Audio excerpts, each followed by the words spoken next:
Mi hijo pensó que no me daría cuenta cuando deslizó algo en mi caja de aparejos de pesca, alejándose con aire despreocupado. Pero mis 30 años como inspector de la Policía Nacional en Madrid me enseñaron a detectar el engaño a kilómetros. Cuando abrí esa caja más tarde, lo que encontré me heló la sangre. No solo por lo que era, sino porque comprendí que mi propio hijo estaba intentando destruirme. Él nunca vio venir lo que sucedió después. Esta es la historia de cómo el amor de un padre se convirtió en una lucha por la supervivencia. Todo comenzó una mañana de octubre. El sol se filtraba por las ventanas de mi garaje en Pozuelo de Alarcón mientras preparaba mi equipo revisaba mi permiso de pesca para una escapada de sábado al embalse de Santillana. A mis 63 años, estas excursiones en solitario se habían convertido en mi refugio desde que perdí a Carmen hace 3 años. Estaba organizando mis señuelos cuando Raúl apareció en la puerta. Algo en su postura me llamó la atención de inmediato. Tenía los hombros tensos y sus movimientos eran demasiado deliberados, como alguien que intenta parecer relajado mientras lucha contra un pánico interno.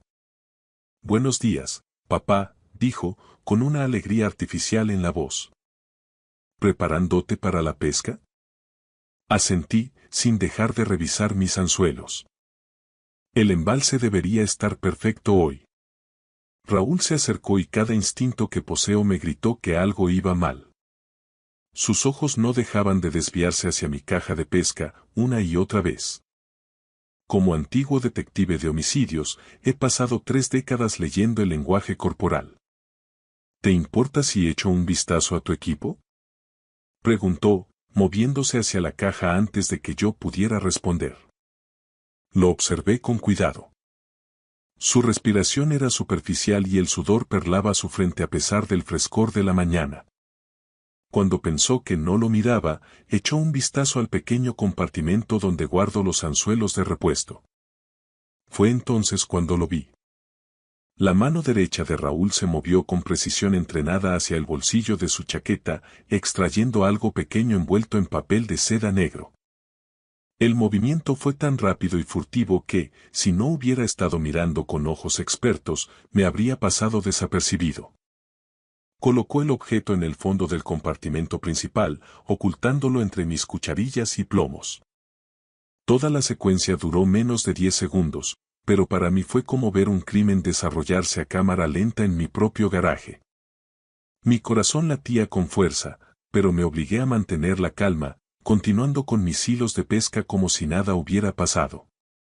Raúl dio un paso atrás, limpiándose las manos en los vaqueros en un gesto que parecía más de eliminar pruebas que de limpieza.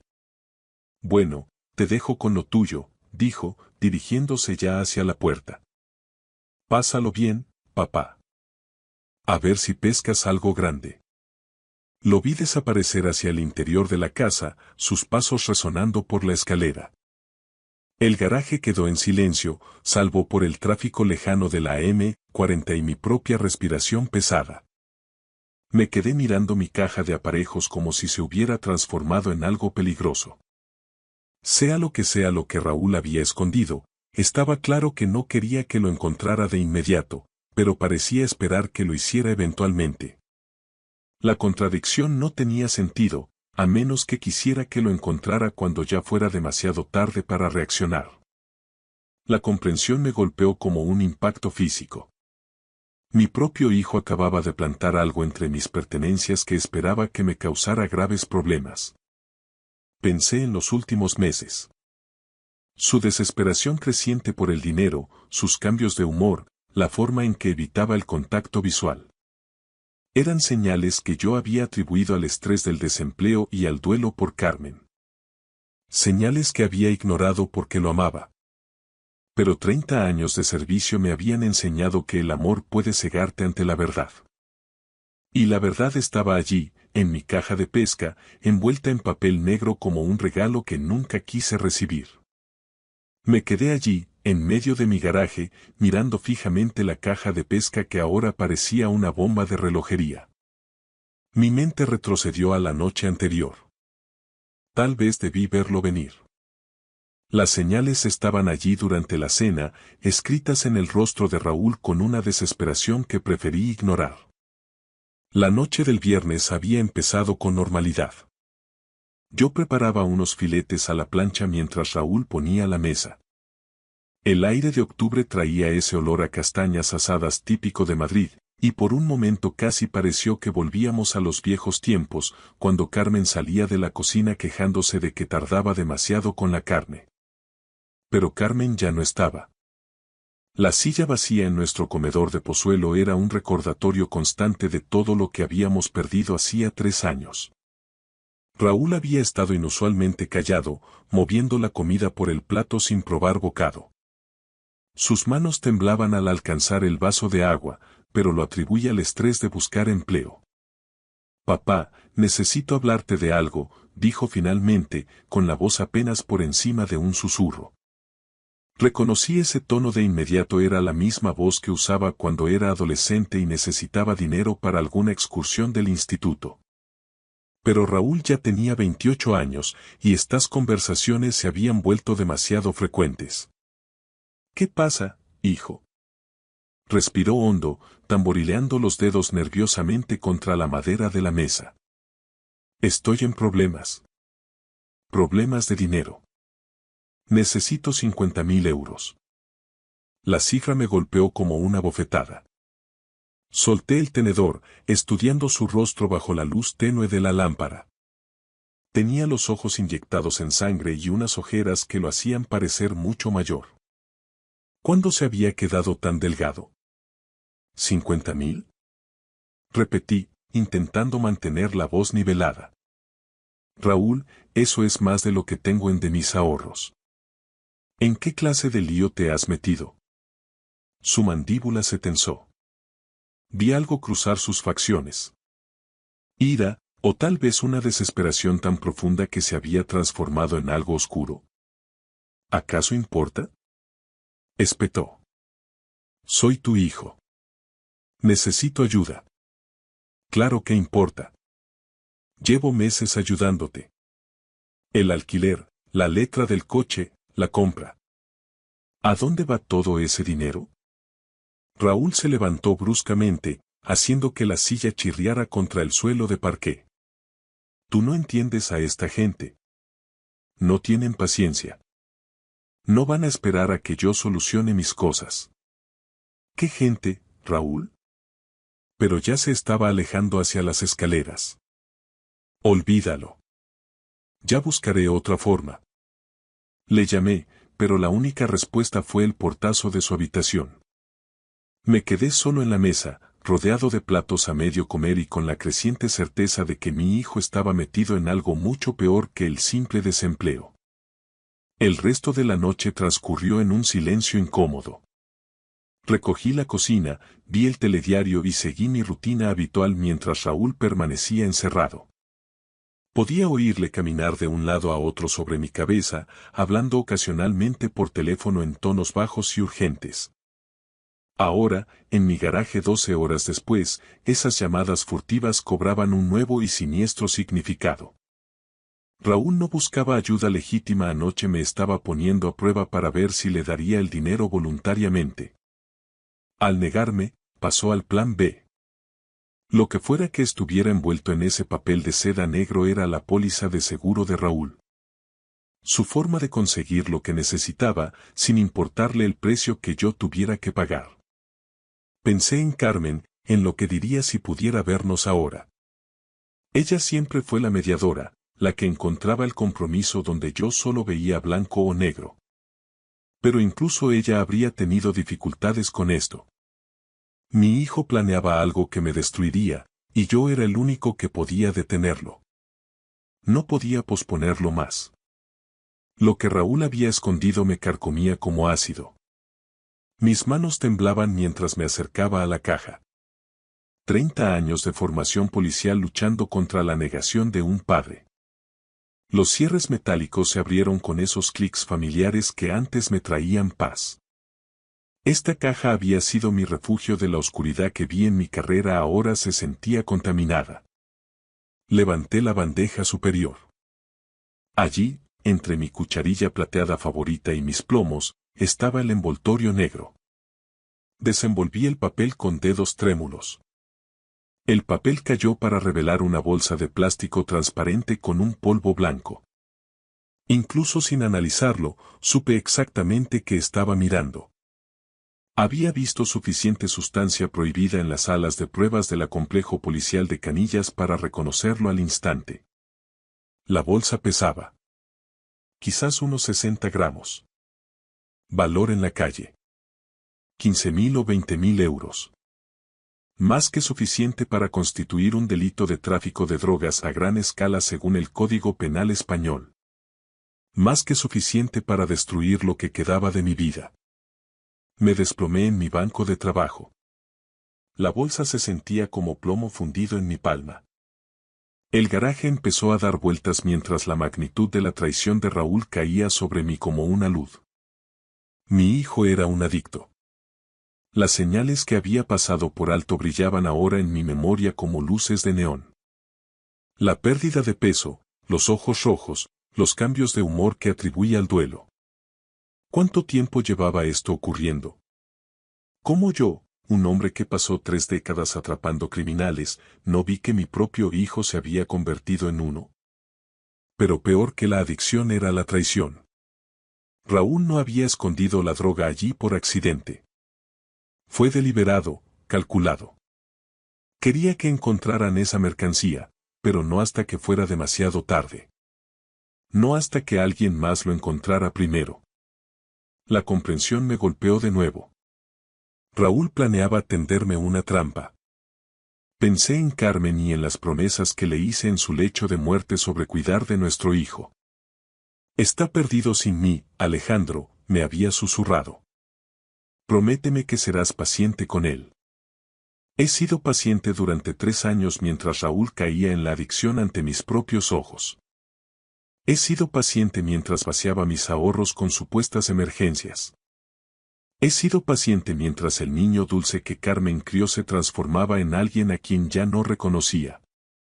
Lágrimas que no había derramado desde el funeral de Carmen quemaban mis ojos mientras miraba aquel paquete maldito. Esto ya no se trataba solo de dinero. Se trataba de supervivencia la mía. Si el plan de Raúl funcionaba, me arrestarían por tráfico de drogas.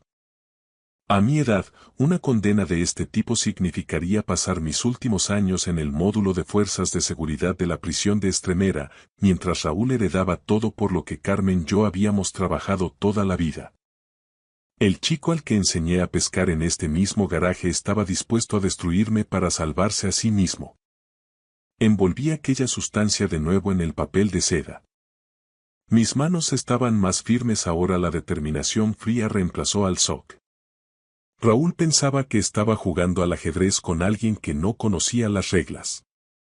Pero había olvidado que su padre pasó 30 años yendo un paso por delante de los delincuentes. Si mi propio hijo quería jugar a esto, iba a descubrir que me guardaba unos cuantos movimientos que no esperaba. Las emociones eran un lujo que no podía permitirme. Tenía que entender por qué. Entré en la casa y subí las escaleras hacia la habitación de Raúl. Al llegar al rellano, oí su voz a través de la puerta cerrada, urgente y suplicante. Te he dicho, Marco, que solo necesito una semana más. Mi padre se está poniendo difícil con el dinero, pero estoy en ello. Me pegué a la pared del pasillo, escuchando con cada instinto policial activado. No, no, por favor, no hagas eso. Tengo un plan. Para mañana por la noche tendré todo lo que necesitas. 50.000. Se me heló la sangre. Entonces escuché que hacía otra llamada. Elena, soy Raúl. Sí, sé que el pago del préstamo de la casa está atrasado, pero tendré el dinero mañana. No tendrás que iniciar el proceso de embargo. Casi se me doblan las rodillas. ¿Embargo? Raúl había usado mi casa como aval para algo y yo no sabía nada. 20 minutos después, Raúl salió de su habitación, vestido con ropa de entrevista, pareciendo compuesto a pesar del pánico que le acababa de oír. Me voy a esa entrevista de trabajo, papá, me gritó desde la escalera. Deséame suerte. Esperé hasta que escuché su coche salir del garaje y me puse manos a la obra. La habitación de Raúl contaba la historia a través de documentos que había intentado ocultar. Los extractos bancarios mostraban retiradas masivas de efectivo en los últimos 6 meses. Las facturas de tarjetas revelaban adelantos por un total de 30.000 euros, la mayoría realizados en el Casino Gran Madrid de Torrelodones. Pero fue el contrato de préstamo lo que me hizo temblar las manos. Elena Vázquez, una prestamista privada, le había dado a Raúl 80.000 euros usando mi casa como garantía. Mi firma había sido falsificada en documentos que ponían en riesgo todo lo que poseía. El panorama era cristalino. Raúl había dilapidado dinero que no tenía en el juego. Cuando las deudas del casino crecieron, pidió dinero a Elena, falsificando mi firma. Cuando ese dinero se acabó, recurrió a un tal Marco para conseguir drogas, probablemente planeando venderlas para pagar sus otras deudas. Ahora, ambos acreedores le pisaban los talones. Marco quería 50.000 euros para el domingo o Raúl se enfrentaría a consecuencias que iban más allá de la ruina financiera. Elena embargaría mi casa en cuestión de días. Atrapado entre dos personas peligrosas, Raúl había decidido sacrificar a su padre para salvarse a sí mismo. La trampa no era solo por dinero, era para eliminar a la única persona que podía impedir que perdiera todo lo que yo había construido. Sentado en su habitación, rodeado de pruebas de su traición, sentí que los últimos rastros de sentimiento paternal se evaporaban. Esto ya no era ayudar a un hijo con problemas, era sobrevivir. Fotografié los documentos con mi móvil antes de volver a esconderlos. Si esto llegaba a los juzgados, necesitaría pruebas de que Raúl había robado mi identidad. Pero primero, tenía que ocuparme de la amenaza inmediata. Lo que había en mi caja de pesca era una pistola cargada apuntando a mi futuro, no iba a dejar que Raúl apretara el gatillo. Regresé al garaje con paso firme y decidido. 30 años en el cuerpo me habían enseñado que la mejor defensa es un buen ataque. Raúl creía que estaba jugando con un aficionado, pero estaba a punto de descubrir que su padre aún guardaba trucos de sus años en activo. El paquete seguía exactamente donde lo había dejado, envuelto en ese papel de seda negro. Lo tomé, sintiendo su peso en la palma de mi mano. 60 gramos de polvo blanco que podían destruir mi vida o salvarla, dependiendo de dónde terminaran. A través de la ventana del garaje, vi su Honda Civic aparcado en la entrada. Era un coche de 10 años que yo mismo le ayudé a comprar cuando terminó la universidad, cuando aún creía que llegaría a ser alguien de provecho. Oí abrirse la puerta principal y la voz de Raúl gritando. Papá, el coche vuelve a hacer ruidos raros. Voy a pedir un Uber para ir a la entrevista, no quiero arriesgarme a quedarme tirado. Perfecto. Una mentira más para su colección, pero esta jugaba a mi favor. Buena idea, hijo, le respondí. Más vale prevenir que lamentar. Esperé a oír la llegada del Uber y cómo sus pasos se alejaban por el camino de la entrada. Entonces cogí las llaves de su coche, que siempre dejaba en el gancho de la puerta trasera. El maletero del Honda se abrió con un clic suave. Dentro había unas pinzas, una rueda de repuesto y una vieja bolsa de deporte que no usaba desde hacía meses. Aparté la bolsa y coloqué aquel paquete debajo, junto al paso de rueda, donde sería fácil de encontrar pero no visible a primera vista. Al cerrar el maletero, pensé en Carmen y en lo que diría si pudiera verme ahora. Ella siempre creyó en las segundas oportunidades y en el poder del amor para redimir los peores errores. Pero Carmen nunca se enfrentó a un hijo dispuesto a destruir a su propio padre para salvar el pellejo. Devolví las llaves a su sitio y regresé al garaje. Mi caja de pesca estaba abierta sobre el banco, ahora inocente sin su carga mortal. Limpié meticulosamente cada superficie que Raúl pudiera haber tocado, eliminando cualquier rastro. No se me escapaba la ironía. Durante 3 años intenté salvar a un hijo que ya estaba perdido, ahora intentaba salvarme a mí mismo del hijo al que no pude rescatar.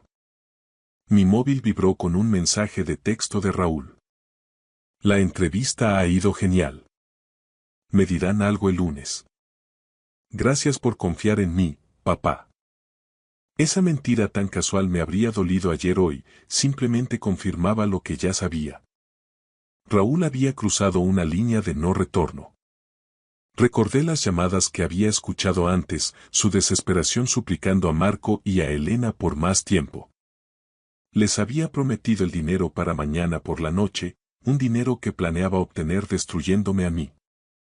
Pero los planes suelen salir mal cuando subestimas a tu oponente. Reorganicé mis señuelos y plomos hasta que todo quedó impecable. Un viejo policía preparándose para un día de pesca tranquilo, nada más. Raúl regresaría esperando encontrar su trampa lista. En su lugar, descubriría que la trampa había cambiado de dueño y que él ya no era el cazador. Raúl regresó a casa poco después de las 6 de la tarde, con un aspecto más confiado de lo que lo había visto en meses. Entró por la puerta principal con un paso ligero, como si sus problemas se hubieran esfumado de repente. ¿Cómo fue la entrevista?, pregunté desde mi sillón, manteniendo un tono casual. ¿En serio? Pues, papá, parecían impresionados, respondió él, colgando su chaqueta en una silla de la cocina con movimientos relajados. Creo que esta podría ser la oportunidad que estaba esperando. Lo observé con atención, notando cómo sus ojos evitaban mirar hacia el garaje. Estaba actuando, y lo hacía de forma convincente. Si no supiera la verdad, le habría creído. Eso es maravilloso, hijo. ¿Cuándo te dirán algo? Para el lunes. Raúl se dirigió hacia las escaleras y se detuvo. Estoy bastante cansado. Creo que descansaré un poco antes de cenar. Asentí y volví a mirar la televisión, pero presté atención a cada sonido que venía de arriba. Cada crujido, cada conversación amortiguada a través de su puerta. No tardó mucho. A los 20 minutos, oí la voz de Raúl, urgente y excitada. Sí, quiero denunciar un caso de tráfico de drogas. Mi nombre es Raúl Hernández y tengo pruebas de que mi padre está traficando con sustancias prohibidas. Mi corazón martilleaba, pero me obligué a permanecer inmóvil. Este era el momento. Alejandro Hernández, 63 años. Ha estado escondiendo material ilícito en su caja de aparejos de pesca. Lo vi con una gran cantidad de esa sustancia esta mañana. Podía oír la satisfacción en su voz, el alivio de alguien que cree que sus problemas están a punto de solucionarse. Dio nuestra dirección en Pozuelo, describió la ubicación de la caja e incluso dio detalles sobre mis supuestos socios criminales. Sí, me mantendré a la espera. Por favor, dándose prisa. Temo que intente mover la droga. La ironía habría sido graciosa si no fuera tan trágica. Raúl tenía razón al temer que la droga se moviera. Lo que no sabía era que ya se había movido. Escuché cómo terminaba la llamada e inmediatamente marcaba otro número. Marco, soy Raúl. Sí, ya está hecho. La policía viene de camino para arrestar a mi padre. Tendrás tu dinero mañana. Luego, una tercera llamada. Elena, todo va según lo previsto. Una vez que lo arresten, tendré acceso a todo. Tu préstamo será pagado íntegramente. Me senté en mi salón escuchando cómo mi hijo orquestaba mi destrucción con eficiencia criminal. Una parte de mí estaba impresionada por su meticulosidad, el resto de mí sentía náuseas. 15 minutos después, vi el primer coche de la Policía Nacional entrar en mi camino, seguido de otros 2 vehículos y un coche camuflado. A través de la ventana, reconocí a la inspectora Sara Rodríguez, antigua compañera mía en la jefatura. Raúl bajó las escaleras, con el rostro convertido en una máscara de preocupada inocencia. Papá, hay coches de policía afuera. ¿Qué está pasando? Su actuación era impecable. Si no hubiera oído sus llamadas, habría creído que su confusión era genuina. El timbre sonó, agudo y autoritario. Era el momento. Raúl se movió hacia la puerta, pero yo me levanté primero. Yo abro, hijo. Mientras caminaba hacia la puerta, capté el reflejo de Raúl en el espejo del pasillo. Por un instante, cuando pensó que no lo miraba, su máscara se deslizó. La expresión que había debajo era fría, calculadora y completamente carente de remordimientos. Los agentes estaban a punto de entrar y mi hijo no tenía ni idea de que su plan perfecto estaba a punto de volverse contra él. Abrí la puerta y me encontré con la inspectora Sara Rodríguez, flanqueada por 2 agentes del grupo de estupefacientes con chalecos tácticos. Detrás de ellos, otros oficiales aseguraban el perímetro de mi propiedad. «Hola, Alejandro», dijo Sara, con una voz profesional pero cargada de pesar.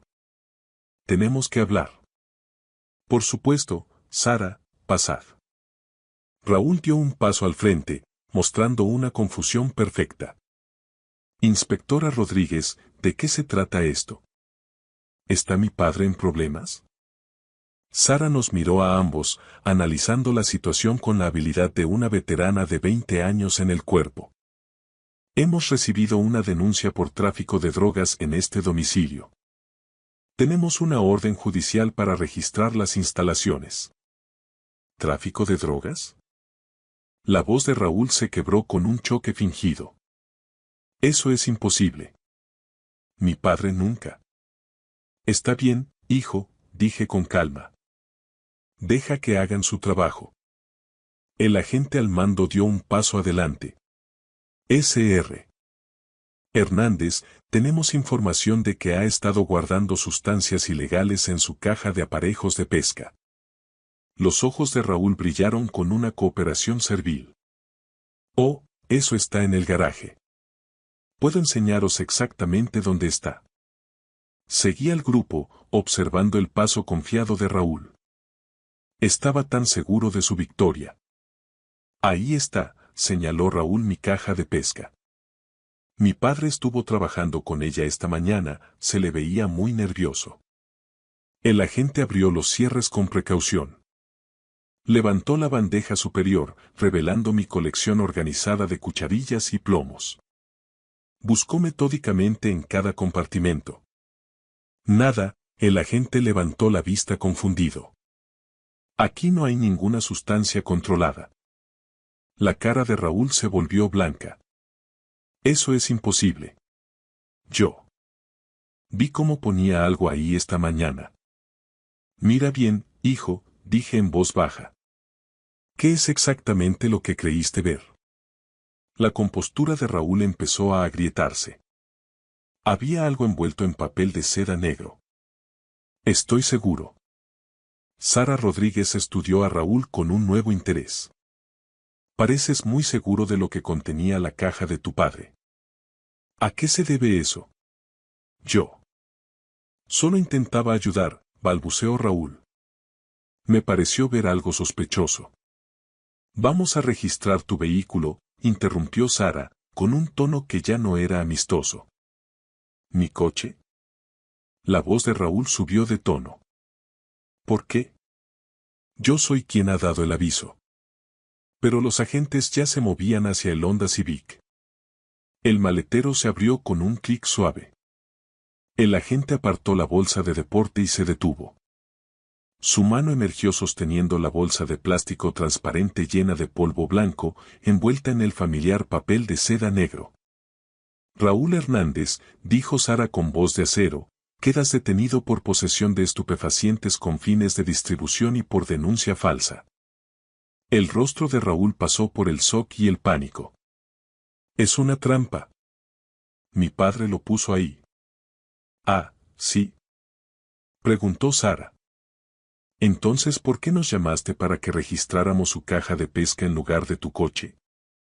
Mientras las esposas se cerraban en sus muñecas, Raúl me miró con puro odio. «Tú lo hiciste.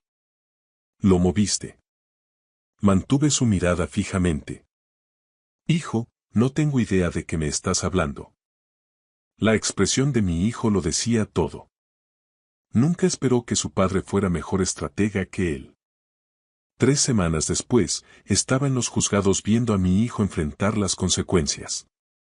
Raúl se veía pequeño en su uniforme de preso, sin rastro de su antigua confianza. El fiscal presentó el caso. 60 gramos de sustancias prohibidas, intento de distribución, falsificación de denuncia e intento de incriminar a un familiar. Las grabaciones de sus llamadas a Marco y Elena sellaron su destino. Raúl pidió perdón con voz apenas audible, pero la disculpa se sentía vacía, una actuación para el juez. Fue sentenciado a 5 años de prisión. Mi abogado logró demostrar que las firmas del préstamo eran falsas, por lo que mi casa quedó a salvo legalmente. Elena Vázquez huyó para evitar el procesamiento y Marco fue arrestado poco después en otra operación. 6 meses más tarde, vendí la casa de Pozuelo de Alarcón. Era hora de empezar de nuevo. Ahora vivo en un pequeño piso en la sierra, con vistas a las montañas.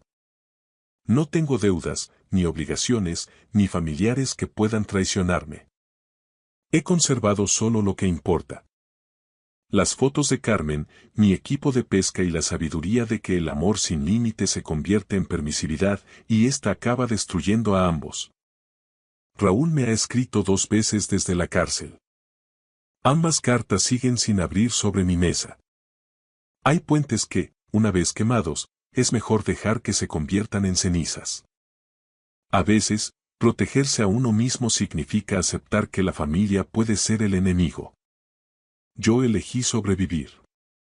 Gracias por escuchar mi historia hasta el final. Si resonó contigo, dale like, escribe en los comentarios qué fue lo que más te tocó y no olvides decir de dónde eres. Suscríbete al canal, vienen muchas más historias. En el Parque del Retiro, encontré a mi hijo sentado en un banco con mi nieto y 3 maletas. Todo lo que poseía en este mundo. Eran las 2:30 de la tarde de un jueves de octubre. Mateo estaba encorvado, con los hombros hundidos, y a su lado, Lucas, mi nieto de 4 años, pateaba las hojas secas con sus zapatillas de luces. Me detuve de golpe. Mi sombra cayó sobre él antes de que se atreviera a levantar la vista. Tenía los ojos rojos, no solo por el cansancio, sino por algo mucho más profundo. La derrota.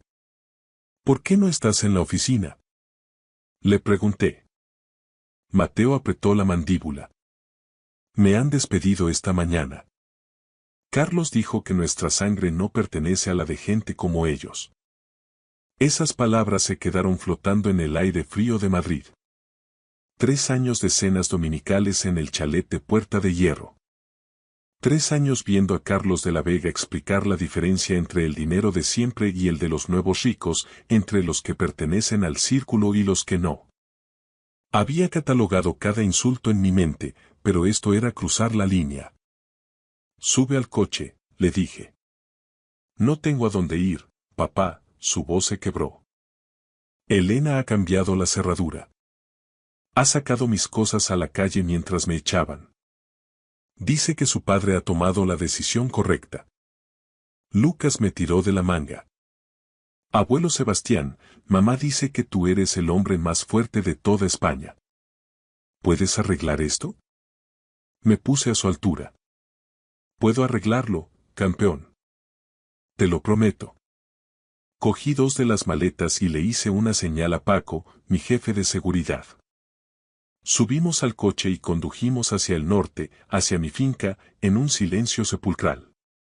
Observaba por el retrovisor a mi hijo, que parecía haber envejecido 10 años en una sola mañana, y a mi nieto, que se quedó dormido de inmediato. Levanté logística marítima Sullivan durante 30 años, dije, rompiendo el silencio. Empecé con un solo camión. Ahora facturamos 800 millones de euros anuales. Mateo lo sabía, pero yo necesitaba recordárselo. Hace 3 años, compré Transportes del Tajo por 20 millones a través de sociedades interpuestas en el extranjero, donde el verdadero dueño permanece oculto. Puse a Carlos como consejero delegado. Mateo me miró fijamente a través del espejo. Aquel día me dijiste que querías respeto por lo que eras, no por ser mi hijo. Acepté no interferir. Era nuestro trato. Y lo cumpliste. Durante 3 años te vi aguantar cosas que habrían hundido a cualquiera.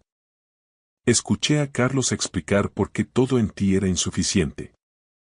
No dije nada porque teníamos un trato. Hice una pausa y mi voz se volvió gélida. Pero Carlos no sabe algo. Transportes del Tajo no es suya. Nunca lo fue. Cada nómina que firmó, cada insulto que lanzó. Todo ocurrió en una empresa que me pertenece. Ha estado trabajando para mí todo este tiempo. ¿Por qué me hiciste pasar por eso? Preguntó Mateo. Porque me lo pediste. Necesitaba saber que podías valerte por ti mismo. Pero ese trato murió en el momento en que te vi en aquel banco del retiro. Llegamos a las puertas de hierro y piedra de mi casa. Estábamos a salvo. ¿Qué vas a hacer? Quiso saber él. Esbocé una sonrisa. No era una sonrisa cálida. Era la que precede a los acuerdos que dejan a la otra parte sin nada. Carlos quería jugar con linajes y apellidos. Ahora iba a aprender que, en mi mundo, la sangre no significa nada. Solo importa el poder. Y acaba de entrar en guerra con la familia equivocada. Carlos no sabía que yo le pagaba el sueldo. No sabía que podía quitárselo todo con una sola llamada. No sabía que yo había estado recopilando cada desprecio como un fiscal, montando un caso en su contra. Pero estaba a punto de descubrirlo. El ajuste de cuentas había comenzado. Cada domingo, durante 3 años, me tragué los insultos junto con copas de vino caro y fui acumulando munición. Mientras Mateo acostaba a Lucas esa noche, me senté en mi despacho y dejé que mi mente regresara a esos rituales semanales en la finca de los de la Vega. Recuerdo su casa en la exclusiva urbanización de La Moraleja. Columnas blancas, setos perfectamente recortados y un comedor con lámparas de cristal de roca. Carlos presidía la mesa. Elena, a su lado, no despegaba la vista del móvil. Mateo frente a su esposa con los hombros tensos y yo al final, lo bastante cerca para ser testigo de todo, pero lo bastante lejos para ser ignorado.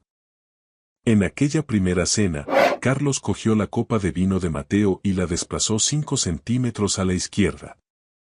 Usó ese tono que emplean los hombres ricos cuando fingen ser amables.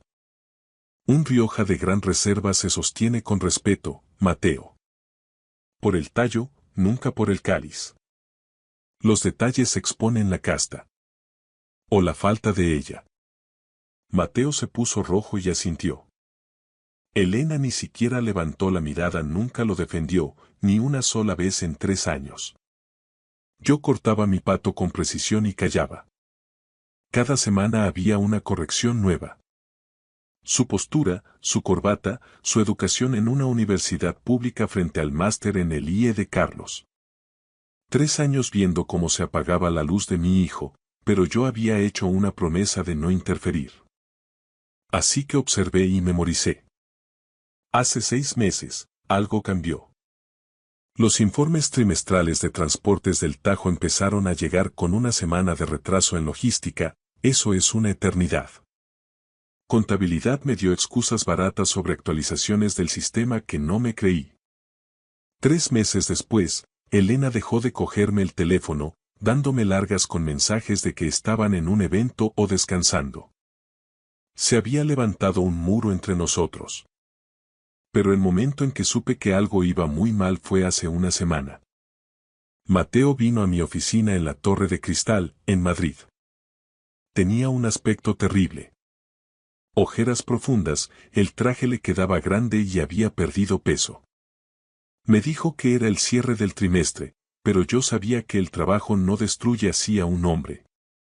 Entonces me fijé en su muñeca. El Rolex Daytona de platino que le regalé por sus 30 años, valorado en 50.000 euros, no estaba. ¿Dónde está tu reloj? Le pregunté.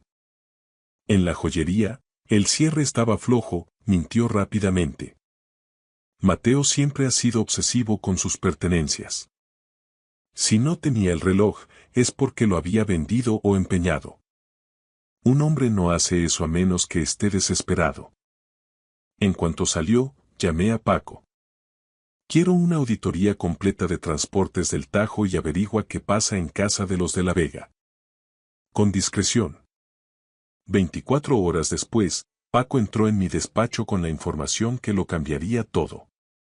Los informes retrasados, las llamadas evitadas y la confianza desmedida de Carlos tenían una explicación. Él creía que se había salido con la suya.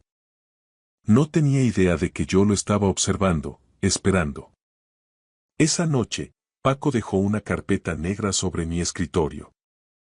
Carpeta negra significaba acción inmediata.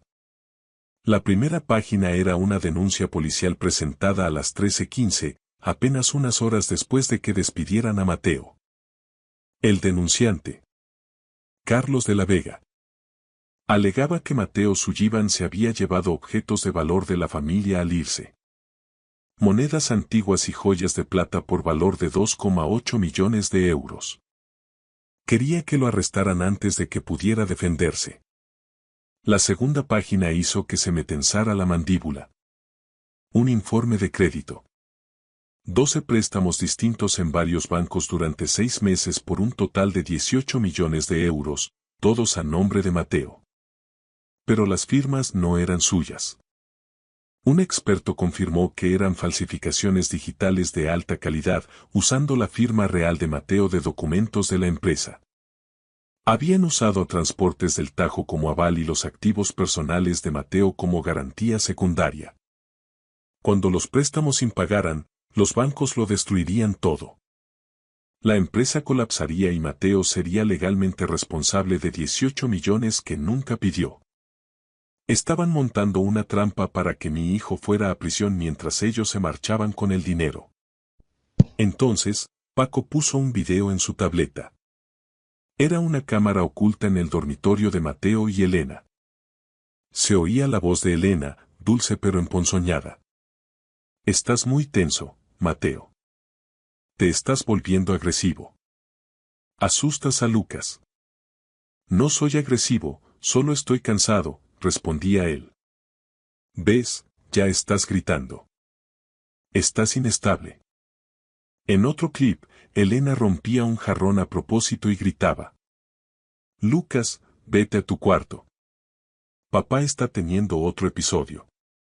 Estaba fabricando pruebas para un caso de custodia. Quería demostrar ante un juez que Mateo era peligroso para quedarse con el niño y dejarle a él, como mucho, con visitas supervisadas. Cerré los ojos un momento, controlando la furia gélida en mi pecho. Hay algo más, dijo Paco en voz baja. Lo peor. Me entregó un documento que reconocí al instante. Un contrato de pignoración.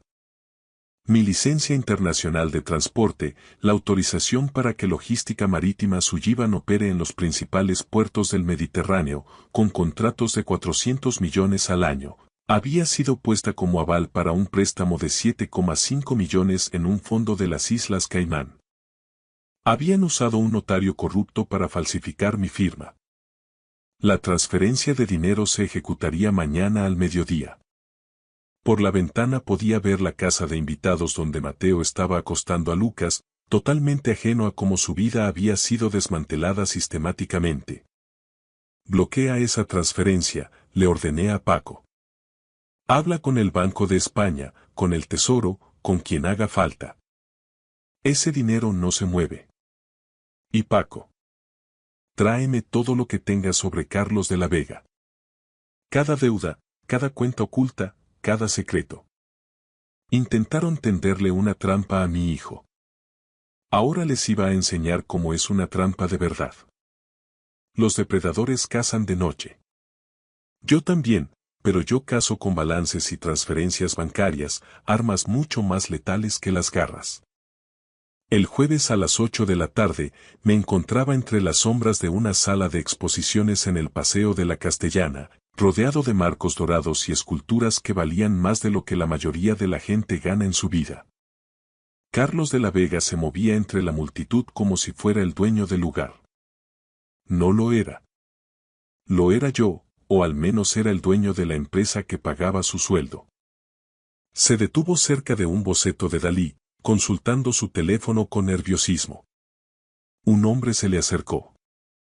Unos 45 años, chaqueta de cuero sobre vaqueros de diseño y un Rolex de oro brillando bajo los focos. Paco ya me había advertido sobre él. Antonio el Ruso, un hombre vinculado al robo de contenedores y cargamentos ilegales en el puerto de Valencia. Objetivo confirmado, susurró Paco por mi auricular. Antonio Ruso. 2 antecedentes por robo de carga, actualmente bajo vigilancia federal. Carlos le tendió la mano, pero Ruso no se la estrechó. En su lugar, deslizó un pequeño USB sobre el pedestal de mármol que lo separaba. 10 unidades, dijo Ruso en voz baja. Mercedes Actros, modelos de 2023. Papeles limpios, matrícula extranjera. 85.000 cada uno. Apreté la mandíbula. 85.000 euros por camión, apenas el 30% de su valor de mercado. 10 camiones significaban 850.000 euros moviéndose bajo cuerda, utilizando las licencias e infraestructura de transportes del Tajo. Carlos se guardó el USB sin mirarlo. Mañana por la mañana, Puerto de Valencia, Muelle 47. Pago al recibir, dijo Carlos. La mitad por adelantado o no hay trato, replicó Ruso. Carlos dudó, pero acabó asintiendo. Está bien, haré la transferencia esta noche. Desde mi posición, levanté el móvil y tomé 3 fotos nítidas. El intercambio, el rostro de Ruso y la mano de Carlos sobre el USB. Paco, cerca de la barra, había grabado toda la conversación. «Podemos interceptar el cargamento al amanecer», murmuró Paco. «No», dije suavemente mientras caminaba hacia la salida. «Deja que ocurra. Quiero que ambos queden registrados recibiendo la mercancía. Entonces actuaremos». El viernes por la tarde, me senté solo en una mesa de un restaurante con vistas al jardín botánico. Elena llegó a las 3 en punto, con un cardigan de cachemira gris y unas gafas de sol de marca que no se quitó. Se sentó frente a mí y soltó un largo suspiro teatral. «Esto ha sido muy difícil para mí», comenzó a decir, secándose ojos secos con un pañuelo. El comportamiento de Mateo. Nunca imaginé que se volvería tan inestable. No dije nada, solo observé. «Quiero resolver esto discretamente», continuó, «por el bien de Lucas». «¿Qué es lo que quieres, Elena?».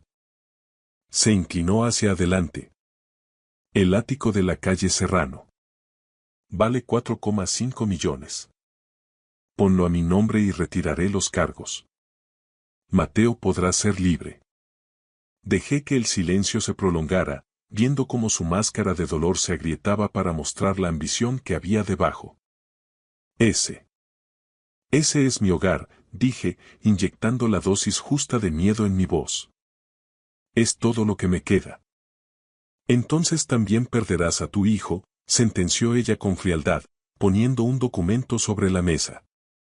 Esto es un acuerdo de donación, no un acuerdo legal. Sin abogados, sin registros.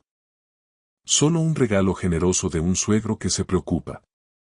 Extorsión disfrazada de términos legales. Alargué la mano hacia el papel, rozando el borde con los dedos. El micrófono oculto en mi solapa estaba grabando cada palabra. Necesitaré tiempo. Tienes hasta las 10 de la mañana, me interrumpió Elena, levantándose bruscamente. El notario está esperando. No llegues tarde. Se alejó con el taconeo de sus zapatos resonando contra el mármol y los hombros erguidos, como si ya hubiera ganado. La voz de Paco volvió a mi auricular. Lo tenemos todo. Extorsión, coacción y conspiración. Saqué mi teléfono y llamé a mi contacto en un gran banco de inversión. Compra cada deuda que tenga Carlos de la Vega para mañana por la mañana. Quiero ser el dueño de su vida. Mientras Elena esperaba a un notario con el que yo nunca contactaría, yo tenía otros planes para el sábado. Hay un momento en toda guerra en el que dejas de defenderte y empiezas a conquistar. El mío llegó el sábado a las 10 de la mañana. Me reuní con mi banquero en la planta 47 de una torre en la Castellana. Sobre la mesa, una pila de contratos que destruirían la vida de Carlos. Comprar deuda tóxica en este volumen es muy inusual, dijo el banquero. El riesgo es mío, le interrumpí. Esto no es una inversión. Es una herramienta. Firmé la hipoteca de su mansión en La Moraleja, 3,2 millones pendientes. Firmé los préstamos de sus coches de lujo, el Bentley y el Range Rover. Firmé las deudas de las tarjetas de crédito de Elena, 7 cuentas que sumaban casi 200.000 euros. Hice una pausa al imaginar la cara de Elena cuando su tarjeta Black fuera rechazada. Luego firmé las líneas de crédito de Transportes del Tajo. 12 millones en descubiertos. Si la empresa fallaba, yo podía embargarlo todo. La compañía, su casa, sus bienes. Todo. Sr. Sullivan, ¿qué está planeando exactamente? Justicia. Al terminar, 35 millones de euros en deuda se habían transferido a mi holding.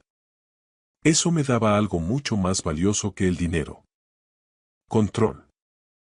A mediodía, llamé desde el coche. Congela todas las cuentas vinculadas a Carlos de la Vega. Efectivo inmediatamente.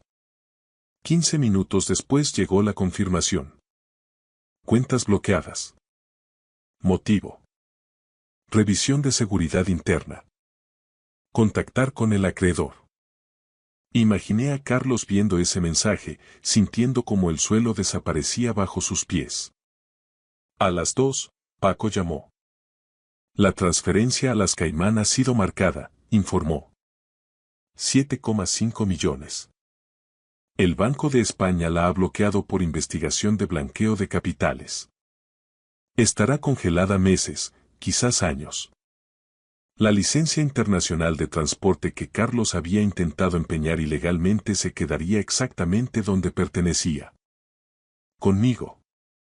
Equipo técnico en posición, pruebas de video listas. Esperando su señal, dijo Paco. Mateo está a salvo en la finca con Lucas, pero no sabe nada del horario. Que siga así. A las 5 de la tarde, me encontraba en una suite privada de un hotel de lujo, mirando hacia la fuente de Cibeles mientras el crepúsculo caía sobre Madrid. Me ajusté la corbata y miré mi reloj. En algún lugar de la ciudad, Carlos de la Vega se estaba poniendo su smoking, ensayando su discurso de agradecimiento para una gala de empresarios, disfrutando del brillo de un premio que creía que consolidaría su legado. No tenía ni idea de que yo ya le había quitado la corona. Carlos se prepara para su coronación, dije. No se da cuenta de que el trono ya está vacío. La gala empieza a las 7. 300 invitados confirmados, respondió Paco. Todo el mundo estará mirando. Me aparté de la ventana. Perfecto. Que miren. A las 7 entraré en ese salón y el mundo de Carlos de la Vega se acabará. No con un susurro, sino con un ajuste de cuentas. El salón de actos del hotel brillaba como un joyero, el escenario perfecto para destrozar ilusiones. Desde mi palco privado, oculto tras las cortinas de terciopelo, observé cómo 300 miembros de la élite de Madrid se acomodaban en sus asientos. Las lámparas de cristal proyectaban una luz suave sobre los vestidos de seda y los smokines a medida. Todo resplandecía con esa falsa respetabilidad que da el dinero. Carlos de la Vega estaba en el centro, con un smoking azul medianoche de Tom Ford, aceptando felicitaciones superficiales. Elena se colocó a su lado, vestida de carmesí, con una sonrisa congelada. Pero algo iba mal. Los invitados cuchicheaban tras saludar a Carlos y consultaban sus teléfonos discretamente. Las noticias vuelan rápido en círculos tan cerrados. A las 19:55, el teléfono de Carlos vibró. Lo vi sacarlo del bolsillo y quedarse completamente inmóvil. Su rostro perdió todo rastro de color. Tocó la pantalla una, dos, tres veces, cada vez más frenético. Cuenta suspendida. Motivo: revisión por blanqueo de capitales. Acción requerida: contactar con el nuevo acreedor. Intentó entrar en otra cuenta y en otra. Error, error, error. Elena se inclinó hacia él, aún sonriendo para la multitud. ¿Qué pasa?, susurró. Carlos le enseñó el teléfono y su sonrisa desapareció. Mis tarjetas, murmuró ella, sacando su propio móvil. Todas rechazadas. El pago del catering ha sido devuelto. Carlos buscó aliados en la sala, pero los ojos que lo habían acogido durante décadas de repente encontraban motivos urgentes para mirar hacia otro lado. Uno a uno, sus contactos se disolvían. Se ajustó la pajarita e intentó adoptar la expresión de un hombre que mantiene el control, pero sus manos temblaban. A las 20 exactas, las luces se atenuaron. El maestro de ceremonias subió al escenario. Damas y caballeros, es para mí un gran honor presentar el premio al empresario del año a don Carlos de la Vega. Hubo un aplauso disperso, educado pero notablemente breve. Carlos caminó hacia el escenario, cada paso más pesado que el anterior. El foco lo seguía, implacable. El sudor brillaba en su frente. Agarró el micrófono, abrió la boca para hablar y, en ese instante, la gigante pantalla LED a sus espaldas cobró vida. En lugar del logotipo de la empresa, un audio nítido retumbó por los altavoces. Era la voz de Elena, clara como el cristal. El viejo estúpido ha caído. El ático es nuestro. Carlos se giró hacia la pantalla, con el rostro contorsionado por el horror, mientras escuchaba su propia voz grabada 3 días antes. ¿Y qué hay de Mateo? Que se pudra en la cárcel, respondía la risa fría de Elena. Tiene que aprender cuál es su lugar. El salón estalló en jadeos de asombro. 300 móviles se alzaron para grabar lo que venía después. La pantalla cambió. Aparecieron documentos bancarios, firmas falsificadas y órdenes de transferencia a paraísos fiscales. Cada documento llevaba un sello en letras rojas. Falsificación, extorsión, fraude. Carlos se quedó congelado en el podio, abriendo y cerrando la boca sin emitir sonido alguno, mientras su imperio construido sobre mentiras se colapsaba en tiempo real. Y entonces, desde mi lugar tras la cortina, di un paso hacia la luz. Hay un silencio particular cuando 300 personas se dan cuenta de que han sido testigos de una farsa. Ese silencio es la justicia. Bajé las escaleras y mis pasos resonaron en el vacío. Subí al escenario y me puse a su lado. De cerca, pude ver el pánico en sus ojos y el sudor empapando su cuello. Se giró hacia la audiencia, desesperado. Soy un hombre de prestigio, balbuceó. Este plebeyo envidia la clase que representamos. Nadie habló. Nadie se movió para defenderlo. Me dirigí a la sala con calma. Este plebeyo construyó las casas en las que dormís, transportó los bienes que hicieron vuestras fortunas y, sí, pagó el smoking que él lleva puesto. Puse 3 carpetas sobre el podio. Carpeta 1. Aviso de liquidación. Transportes del Tajo me pertenece. Siempre ha sido así. Él ha sido mi empleado, cobrando un sueldo que yo le proporcionaba mientras atormentaba a mi hijo. Carpeta 2. Rescisión de contrato. El terreno bajo su finca también es mío. Robar a tu casero es una imprudencia notable. Carpeta 3. El fiscal jefe tiene ya copias de cada firma falsificada, cada préstamo fraudulento y cada transferencia ilegal. Quisiste meter a mi hijo en prisión con cargos falsos. Me incliné hacia él. Bienvenido a tu propia jaula. Carlos se desplomó. No fue dramático, simplemente se hundió lentamente hasta quedar de rodillas sobre el suelo del escenario. Su smoking azul se arrugó bajo él. Elena gritó desde la primera fila y se lanzó hacia las escaleras con las manos como garras. Paco la interceptó a mitad de camino, sujetándola por las muñecas. «Suéltame. Papá, haz algo», gritaba ella. Su padre ni siquiera la miró. Paco sacó un sobre. Orden de desahucio. La policía está en la finca ahora mismo. Tienen 2 horas para recoger sus efectos personales. Todas las joyas y objetos de valor han sido presentados como prueba. Los gritos de Elena se disolvieron en sollozos. Me giré hacia el salón por última vez. Vigilen sus bolsillos cuando estén rodeados de gente así. Nunca se sabe qué podría desaparecer. Mateo me esperaba a la salida. Caminamos juntos hacia el exterior mientras, a nuestras espaldas, los guardias de seguridad levantaban al hombre roto del suelo. Fuera, el aire de octubre me golpeó la cara. En el vestíbulo, varios inspectores de la Policía Nacional esperaban con órdenes judiciales en la mano. Lo arrestaron de inmediato por 5 cargos. Elena se enfrentó a consecuencias diferentes. Conspiración civil y extorsión. No hubo esposas para ella esa noche, pero sí el fin de su mundo. No sentí triunfo, sentí un alivio agotador. Los depredadores estaban enjaulados. Ahora empezaba la curación. Pasaron 6 meses desde aquella noche en el hotel. Madrid lucía diferente bajo el sol de la primavera, o quizás era yo quien veía las cosas de otra manera. Sentado en el porche de mi finca, observaba a Mateo. Estaba de pie en el jardín, enseñándole a Lucas cómo batear. No era un entrenamiento profesional, solo un padre y un hijo riendo mientras una pelota de béisbol volaba sobre los rosales. Mateo ya no llevaba trajes de 3 piezas, vestía vaqueros y una camiseta, y por primera vez en años, sus hombros no estaban tensos. Carlos de la Vega terminó aceptando un trato para evitar una condena de 15 años.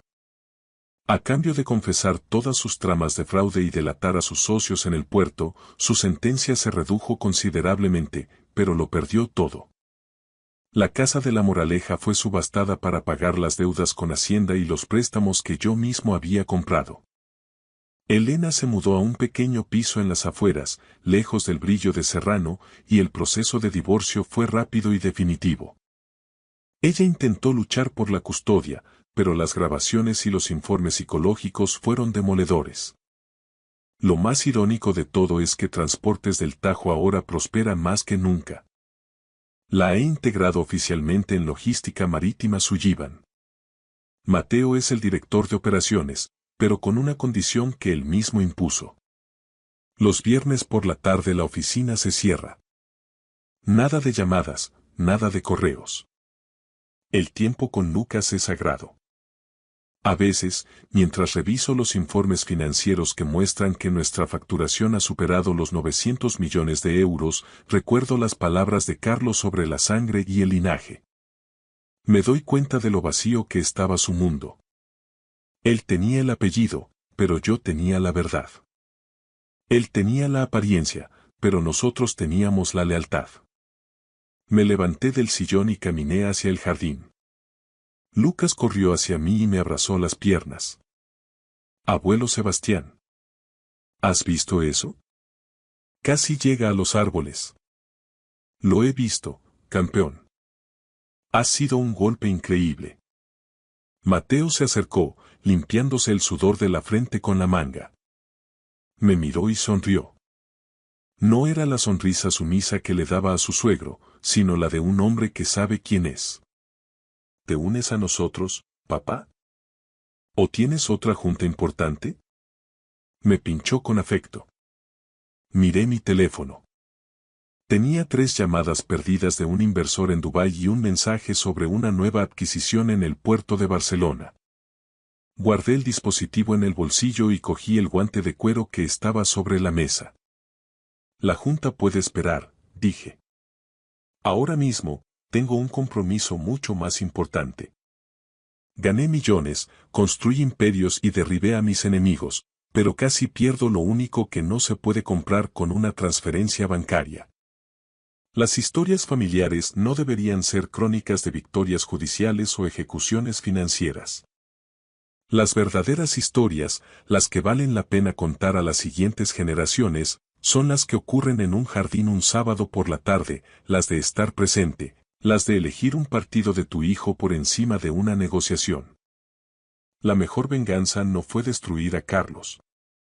Fue vivir bien, amar profundamente y, finalmente, encontrar el camino de vuelta a casa. Lucas me lanzó la pelota. La atrapé con firmeza. Estaba exactamente donde necesitaba estar. Gracias por escuchar mi historia hasta el final. Si resonó contigo, dale like, escribe en los comentarios qué fue lo que más te tocó y no olvides decir de dónde eres.